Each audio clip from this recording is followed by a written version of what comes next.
if you don't vote, if you don't participate in the election of public officials, you not only, get denied the benefits of government, but you become the victims. You lose your rights. So I think that if you don't vote and you don't participate, you end up not having any rights.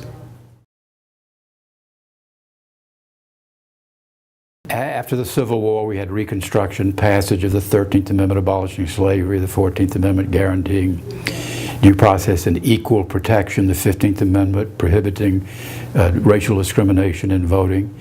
But after that, when Reconstruction was over, the white South adopted a variety of measures to deprive blacks of the right to vote.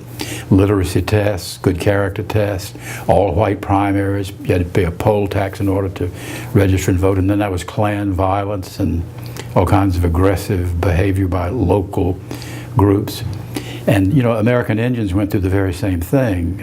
Most of the western states passed laws that said you couldn't vote unless you were an American citizen. Indians weren't regarded as American citizens. And the western states adopted a lot of the same kind of vote suppression measures that the South had adopted, not allowing precincts on reservations, not allowing Indians to vote because they were deemed to be wards of the federal government. So I think there's a very similar history.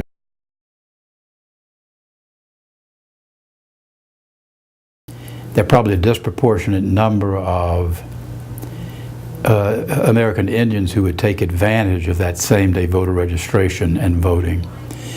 And to say that we ought to abolish that is introducing another voter suppression measure in my view, and I think it probably will have a greater adverse impact on American Indians because they tend to be more mobile, they have less opportunity to register and vote. So if they can show up on election day and also register to vote at the same time, I think that will be an enormous benefit and advantage to them. And if you deny them that right, it will have a negative impact.